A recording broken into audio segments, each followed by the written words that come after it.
हवस का शिकार बनाने लगे हैं। हाल ही में किए गए एक सर्वे के मुताबिक महानगरों में महिलाएं सबसे ज्यादा असुरक्षित हैं, खासकर दिल्ली में।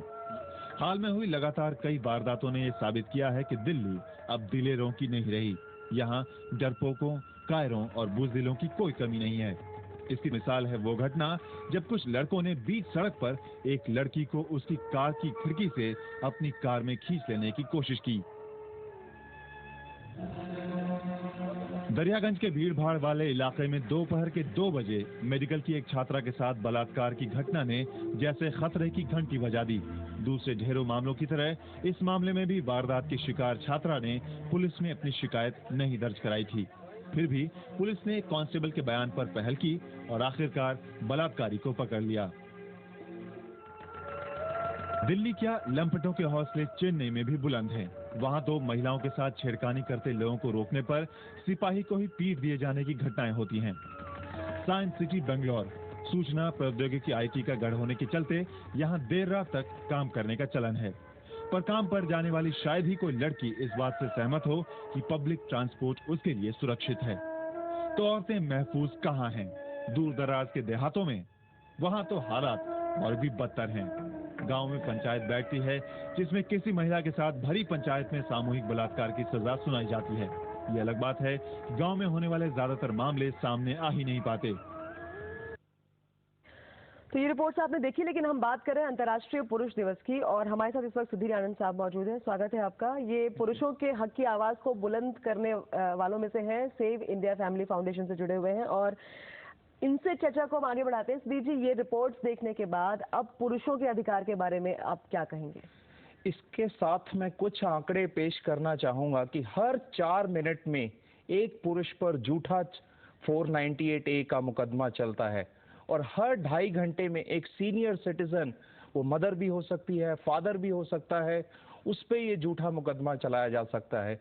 और हर रोज एक माइनर बच्चे पे दहेज लेने का मुकदमा झूठा चलाया जाता है। ये सब आंकड़े भी अभी सामने आए जा रहे हैं और ये परसेप्शन हम बदलने की कोशिश कर रहे हैं कि पुरुष को हमेशा क्रिमिनल नहीं सोचा जाना चाहिए, क्योंकि जब हम ऐसी चीजें टीवी पर देखते हैं तो कोई भी पुरुष के खिलाफ कोई महिला कोई भी अगर वो कंप्लेंट करती है तो हर पुरुष को क्रिमिनल समझ लिया जाता है। पुरुष को ही नहीं, उसकी माँ, बहन और उसके और महिला रिश्तेदारों को भी क्रिमिनल समझ लिया जाता है। लेकिन जिस तरह की रिपोर्ट्स हैं, जिस तरह से बताया जा रहा है, रेप्स के किस्से हैं, डोमेस्टिक वायलेंस के किस्से हैं और भी तमाम तरीके के किस्से जो आते रहते हैं, रोज की एक हेडलाइन ये जरूर होती है। ऐसे में पुरुषों का कौन सा ऐसा तबका है जिसकी आप वकालत कर रहे हैं? ये मैं पुरुषों के उस तबके की वकालत कर रहा हूं जो कि बहुत ज्यादा है। अगर आप पहले क्राइम ब्यूरो के रिकॉर्ड्स को देखें तो दिल्ली में कम से कम 20,000 FIRs होती हैं पुरुषों के खिलाफ कि इन्होंने हमें दहेज के लिए प्रताड़न किया या इन्होंने हमारे लिए डोमेस्टिक वायलेंस हमको कुछ किया गया।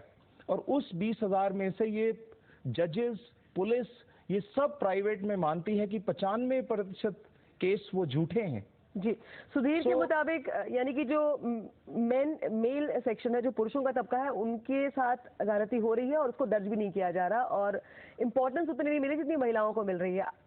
आइए एक बार और ये जो बातचीत कर रहे हैं वो आपको हम विस्तार से बता दें कि आज यानी 19 नवंबर को भारत की एक संस्था SFF इंटरनेशनल मैन डे मना रही है और इन लोगों का मानना है कि सिर्फ औरतें ही नहीं बल्कि मर्द भी अत्याचार का शिकार होते हैं। लिहाजा मर्दों को भी अत्याचार से बचाने के लिए कानूनी संरक्षण मिलना चाहिए।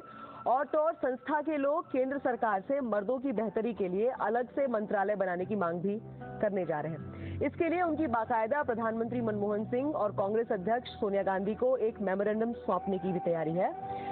SFF का दावा है कि उसे अपनी मुहिम में देश भर से कई दूसरी संस्थाओं की मदद भी मिल रही है। संस्था का यह भी कहना है कि देश भर में हर 4 मिनट पर कहीं न कहीं किसी पुरुष के खिलाफ दहेज का झूठा मामला दर्ज होता है। संस्था के मुताबिक बुजुर्गों के खिलाफ भी देश में रोजाना दहेज के कई फर्जी मामले सामने आते रहे हैं।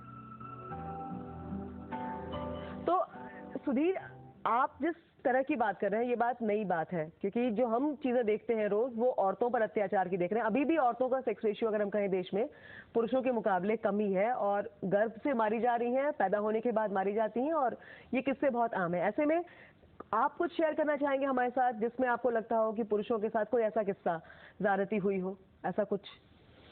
ऐसे बहुत से केसेस, बिकॉज हमारी एक न्यूज़पेपर है सेव इंडिया फैमिली टाइम्स, और हम हर रोज कम से कम 40-50 नए केस ऐसे